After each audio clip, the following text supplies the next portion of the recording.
1.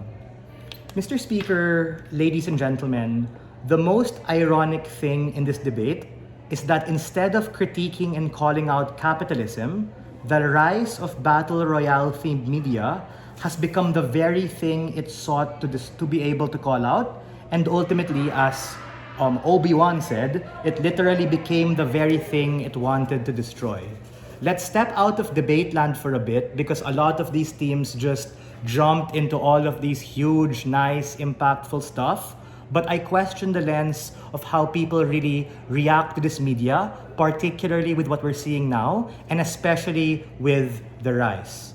Because people have seen these games before, and what now happens is that people want to play these games. Whether this be with the example of Mr. Beast, wherein he's able to prostitute the desperation of particular individuals to take on such asymmetrical risk-reward in order to be able to be entertained and fuel that late-stage capitalism to future trajectory, or ultimately people truly being able to make more desperate decisions, wishing they had those capacities, wishing they could be able to put their life in the line in order to be able to set them free from economic struggle.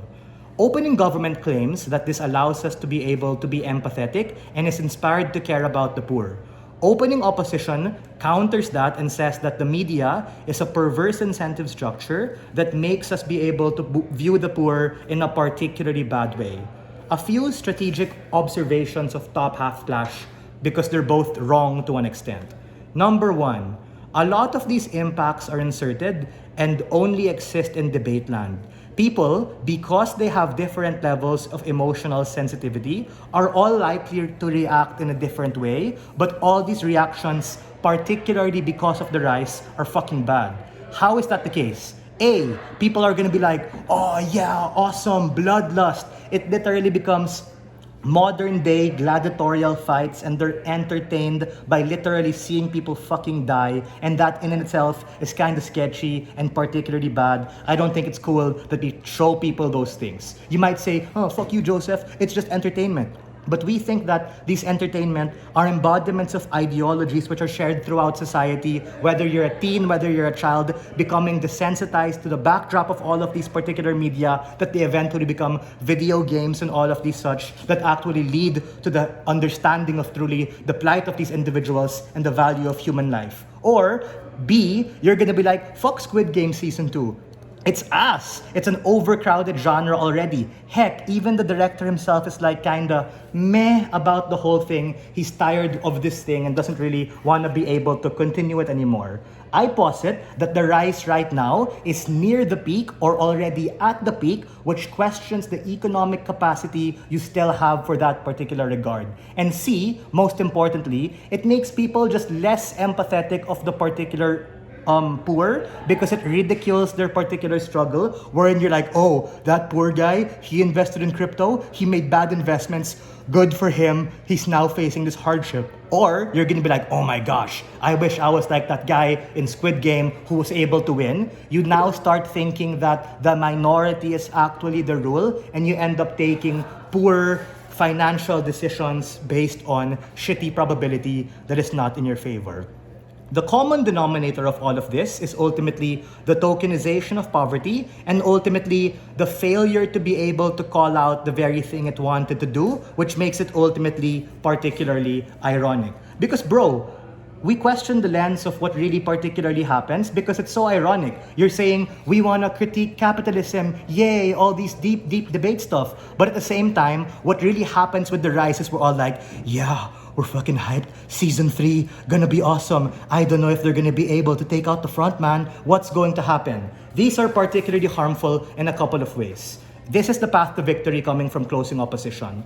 We're gonna do the legwork and be able to give you the middle analysis, because all teams in this debate jumped off into random impacts. Number 1, what are the harms of this rise? Number 2, building the counterfactual of absent this rise, these things are particularly going to be better. And thirdly, and most importantly, the tokenization of poverty and the failure to critique capitalism, which ultimately creates a perverse incentive structure from the very capitalist incentive structure you create because of the rise. Before that, I'll POI whoever was raising it in the chat.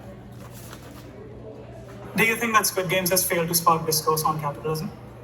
Absolutely, bro. Because if you just get out of debate for a bit and just think about it, when people watch Squid Game, do they like foam in the mouth out of progressive liberal wokeness and are like, oh my god, I want to take down the patriarchy, fuck me? No, probably not gonna happen, right? People legit are just like, yeah, that's super awesome. Or it's gonna be like, I don't care, it was a shitty season. Yeah, go for it. I'll take a POI, round 2. Go, please.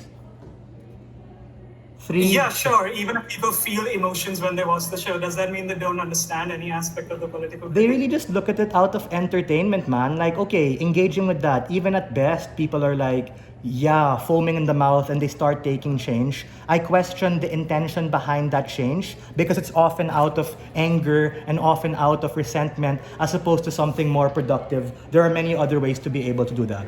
Why is this problematic? This is problematic because what you see on the screen, because of the rise of this media, leads to what happens outside the screen. Case in point, Mr. Beast literally making all of this shit so real at the point in which he's able to put these desperate and poor individuals at arm's length when he dangles a carrot to be able to show them these capacities. This tokenizes their struggle and really makes you a ridicule out of these particular individuals, trivializing the very struggles that they have. And it actually makes poor people desperate enough to actually believe in these particular narratives. That's why my POI earlier in the round was important. I'm saying that because they're able to see these things, there's a certain sense of connection to that wherein they're like, oh, I'm poor, that guy's poor too.